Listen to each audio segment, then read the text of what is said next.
안녕하세요, 어르신 여러분. 저는 올해 79, 평생 노년내과 의사로 살아온 이영이라고 합니다. 반갑습니다. 수십 년간 수많은 어르신들의 건강과 마음을 돌보며 느낀 점이 참 많습니다.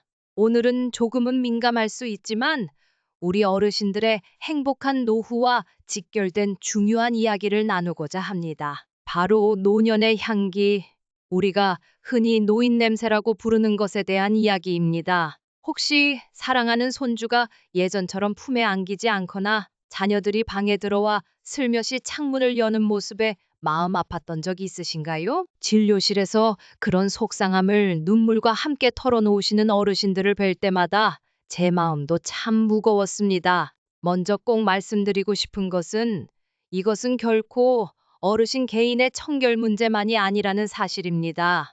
나이가 들면서 우리 몸에는 자연스러운 생리적 변화가 일어나고 그 과정에서 체취 또한 달라지게 됩니다. 부끄러워하거나 숨길 일이 아니라 정확히 알고 지혜롭게 대처해야 할 우리 몸의 신호입니다.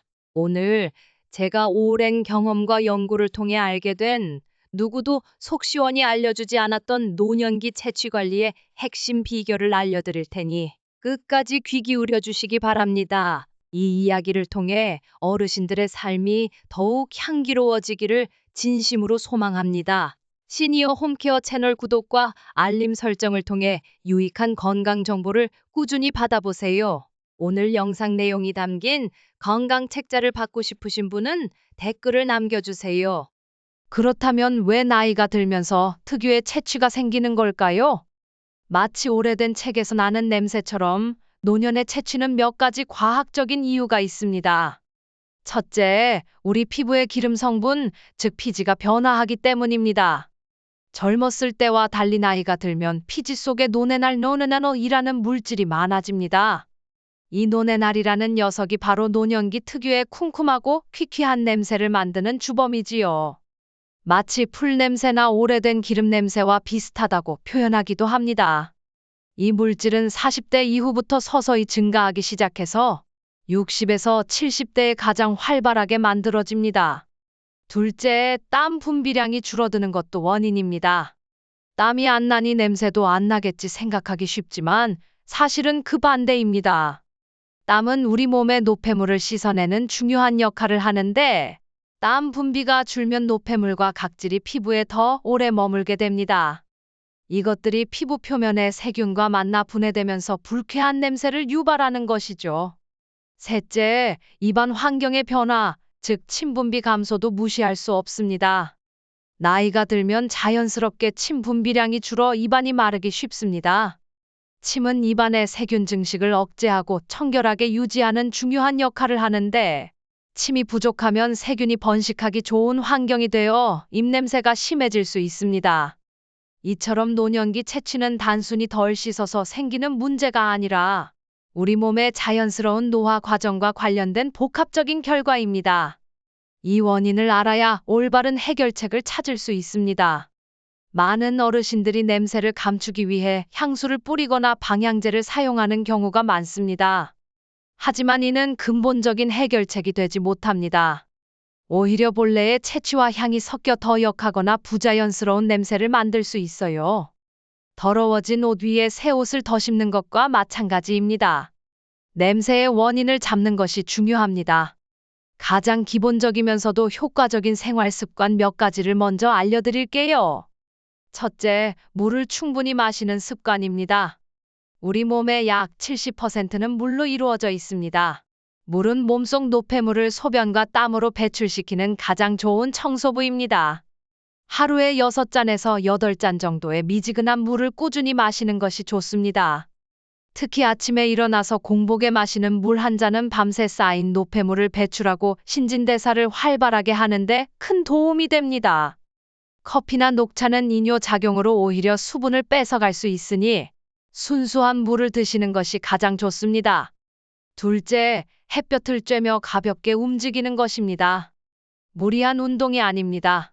하루 20분 정도 햇볕이 너무 강하지 않은 오전이나 오후 시간에 가볍게 산책하는 것만으로도 충분합니다. 햇볕은 살균 효과가 있어 피부 표면의 세균을 줄여주고 비타민 D 합성을 도와 면역력 증진에도 좋습니다. 가볍게 걷는 동안 흘리는 땀은 노폐물 배출에도 도움이 되고요. 기분 전환과 스트레스 해소는 덤입니다. 셋째, 충분한 수면과 편안한 마음 유지입니다. 스트레스를 받거나 잠이 부족하면 우리 몸의 호르몬 균형이 깨지고 이것이 체취에 영향을 줄 수 있습니다. 매일 밤 7에서 8시간 정도 숙면을 취하고 명상이나 가벼운 취미 활동을 통해 스트레스를 관리하는 것도 중요합니다. 이 세 가지 기본 습관만 잘 지키셔도 몸에서 나는 불쾌한 냄새가 상당히 줄어드는 것을 느끼실 수 있을 겁니다. 자, 이제 가장 중요한 비밀을 알려드릴 시간입니다. 매일 샤워를 하는데도 냄새가 완전히 사라지지 않는 이유.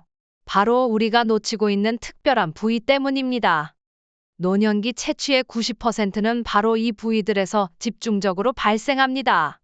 샤워할 때 이 세 곳만 조금 더 신경 써서 씻어주시면 놀라운 변화를 경험하실 수 있습니다. 첫째, 살이 접히는 부위입니다. 목 주변, 귀 뒤, 겨드랑이, 가슴 및 배꼽, 사타구니, 무릎 뒤, 팔꿈치 안쪽 등 우리 몸에는 의외로 살이 겹치는 부분이 많습니다. 이런 곳은 통풍이 잘 안 되고 땀이나 분비물이 고이기 쉬워 세균이 번식하기 아주 좋은 환경입니다. 샤워할 때 비누 거품을 충분히 내어 손가락으로 부드럽게 문지르며 꼼꼼히 닦아주세요. 특히 잘 보이지 않는 귀 뒤나 목덜미를 놓치기 쉬우니 더욱 신경 써야 합니다. 둘째, 털이 많은 부위입니다. 머리카락이 나는 두피, 겨드랑이, 가슴 남성분들의 경우 음부 등 털이 있는 곳은 피지성과 땀샘이 발달해 있어 냄새가 발생하기 쉽습니다. 머리를 감을 때는 손톱이 아닌 손가락 끝 지문 부분으로 두피를 부드럽게 마사지하듯 꼼꼼히 씻어내야 합니다. 겨드랑이나 다른 털이 있는 부위도 비누칠을 충분히 하여 모근까지 깨끗하게 닦아주는 것이 중요합니다. 셋째, 발과 발가락 사이입니다. 발은 하루 종일 신발과 양말 속에 갇혀 땀이 차고 세균이 번식하기 쉬운 대표적인 부위입니다. 발바닥뿐만 아니라 발가락 사이사이를 비누로 깨끗하게 씻고 물기를 완전히 제거한 후 건조하게 유지하는 것이 핵심입니다. 샤워 후에는 발가락 사이까지 물기를 꼼꼼히 닦아주는 습관을 들이세요.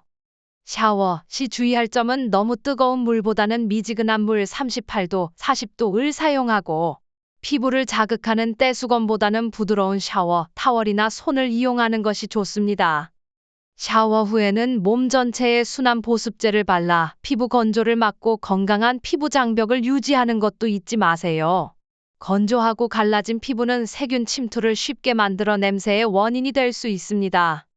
몸을 깨끗이 씻는 것만큼이나 중요한 것이 바로 우리가 매일 먹는 음식입니다. You are what you eat이라는 말처럼 우리가 섭취하는 음식이 몸의 상태와 냄새에 직접적인 영향을 미칩니다. 어떤 음식을 먹느냐에 따라 채취를 줄일 수도 악화시킬 수도 있습니다. 첫째, 항산화 성분이 풍부한 음식을 충분히 섭취하세요. 항산화 성분은 우리 몸의 노화를 촉진하고 노뇌날 생성을 유발하는 활성산소를 제거하는 역할을 합니다. 색깔이 짙은 과일과 채소에 풍부하게 들어 있습니다. 예를 들어 블루베리, 딸기 같은 베리류, 토마토, 브로콜리, 시금치 등이 좋습니다. 견과류나 등푸른 생선에 많은 오메가-3 지방산도 도움이 됩니다. 된장, 김치 같은 발효식품도 장 건강을 도와 노폐물 배출을 원활하게 합니다. 마늘이나 양파는 먹은 직후에는 냄새가 날 수 있지만 강력한 항균 및 항산화 효과로 장기적으로는 채취 개선에 도움을 줄 수 있습니다. 둘째, 수분이 많은 과일과 채소를 즐겨 드세요. 오이, 수박, 배, 멜론 등 수분이 풍부한 음식은 체내 노폐물을 배출시키는 데 도움을 줍니다. 몸속 수분이 부족하면 노폐물이 농축되어 냄새가 더 심해질 수 있습니다. 셋째, 섬유질이 풍부한 음식을 섭취하여 장 건강을 관리하세요. 변비가 심하면 장에 쌓인 독소가 혈액을 통해 퍼져나가 피부로 배출되면서 채취를 악화시킬 수 있습니다. 현미, 잡곡, 통밀빵, 채소, 해조류 등 섬유질이 풍부한 음식을 꾸준히 섭취하여 원활한 배변 활동을 유지하는 것이 중요합니다. 넷째, 입안을 항상 청결하게 유지해야 합니다. 식후 3분 이내 하루 3번 양치질은 기본입니다. 양치질할 때는 칫솔뿐만 아니라 치실이나 치간칫솔을 사용해 치아 사이사이 음식물 찌꺼기와 플라그를 제거하는 것이 중요합니다. 그리고 잊지 말아야 할 것이 바로 혀 닦기입니다. 혀 표면의 설태는 입냄새의 주요 원인 중 하나이므로 혀 클리너나 칫솔 뒷면을 이용해 부드럽게 닦아내주세요. 정기적인 치과 검진을 통해 구강 상태를 점검하는 것도 필수입니다. 다섯째, 과도한 육류 섭취나 인스턴트 음식, 술, 담배는 줄이는 것이 좋습니다. 이러한 것들은 체내에서 분해되면서 냄새를 유발하는 물질을 만들거나 몸의 산성화를 촉진하여 체취를 악화시킬 수 있습니다. 건강한 식습관과 꾸준한 구강 관리는 몸속부터 깨끗하게 만들어 근본적인 체취 개선에 큰 도움이 됩니다. 아무리 몸을 깨끗하게 씻고 좋은 음식을 먹어도 우리가 매일 입는 옷과 사용하는 침구에 냄새가 배어 있다면 소용이 없겠지요. 생활 환경 관리 역시 노년기 채취 관리에 있어 매우 중요한 부분입니다. 첫째, 옷과 속옷은 매일 갈아입고 자주 세탁해야 합니다. 특히 피부에 직접 닿는 속옷은 땀과 분비물을 흡수하므로 매일 갈아입는 것이 필수입니다. 겉옷도 한번 입었다면 눈에 보이지 않는 땀과 피지, 각질 등이 묻어 있으므로 바로 세탁하는 것이 좋습니다. 세탁 시에는 세제를 너무 많이 사용하기보다는 적정량을 사용하고 마지막 헹군물에 식초를 약간 넣으면 섬유에 남은 세제 찌꺼기와 냄새 제거에 도움이 됩니다. 가능하다면 햇볕에 직접 말려 살균 효과를 얻는 것이 가장 좋습니다. 소재는 땀 흡수와 통풍이 잘 되는 면이나 리넨 같은 천연 섬유를 선택하는 것이 좋습니다. 둘째, 침구류도 주기적으로 세탁하고 관리해야 합니다. 우리는 잠자는 동안 생각보다 많은 땀을 흘립니다. 베개 커버나 이불 커버에는 밤새 흘린 땀과 피지, 떨어진 각질 등이 쌓여 세균 번식의 온상이 될 수 있습니다. 베개 커버는 최소 일주일에 한 번, 이불 커버나 시트는 2주에 한 번 정도는 세탁해주는 것이 좋습니다. 이불솜이나 베개 속도 주기적으로 햇볕에 널어 소독하고 오래 사용했다면 교체해주는 것이 위생적입니다. 셋째, 신발 관리에도 신경 써야 합니다. 발냄새는 신발에 배어 잘 사라지지 않고 이것이 전체적인 채취에도 영향을 미칠 수 있습니다. 같은 신발을 매일 신기보다는 두세 켤레를 번갈아 신어 신발 내부가 충분히 마를 시간을 주는 것이 좋습니다. 신발을 벗어둔 후에는 신문지를 구겨 넣어두거나 베이킹 소다를 뿌려두면 습기와 냄새 제거에 도움이 됩니다. 양말 역시 매일 갈아 신고 발에 땀이 많다면 면 소재 양말을 선택하는 것이 좋습니다. 넷째, 실내 환기를 자주 시켜 쾌적한 환경을 유지하세요. 집안에 냄새가 배지 않도록 하루에 최소 2에서 3번, 10분 이상 창문을 열어 맞바람이 통하도록 환기하는 것이 중요합니다. 신선한 공기는 실내의 불쾌한 냄새를 없애고 공기질을 개선하는 데 큰 도움이 됩니다. 수치나 커피 찌꺼기 등을 집안 곳곳에 두는 것도 냄새 제거에 효과적입니다. 어르신 여러분, 오늘 제가 드린 말씀들을 다시 한번 정리해 볼까요? 노년기 채취는 자연스러운 변화이지만 충분히 관리하고 개선할 수 있습니다. 물을 충분히 마시고 가볍게 햇볕을 쬐며 움직이세요. 샤워할 때는 살이 접히는 곳, 털이 많은 곳, 발가락 사이를 더욱 꼼꼼히 씻어주세요. 항산화 식품과 섬유질이 풍부한 건강한 식단을 유지하고 입안 청결에도 신경 써야 합니다. 옷과 침구는 자주 세탁하고 집안 환기도 잊지 마세요. 이런 작은 습관들이 모여 큰 변화를 만듭니다. 제가 수십 년간 진료실에서 만난 많은 어르신들이 이러한 노력들을 통해 자신감을 되찾고 가족들과 더욱 행복한 관계를 회복하는 모습을 보았습니다. 더 이상 냄새 때문에 외로워하거나 주눅들지 마세요. 어르신들의 삶이 향기롭고 활기차게 빛나기를 응원합니다. 오늘 제 이야기가 어르신들의 건강하고 행복한 노후에 작은 도움이 되었기를 바랍니다. 늘 건강하시고 평안하십시오. 지금까지 노년내과 의사 이영이었습니다. 감사합니다.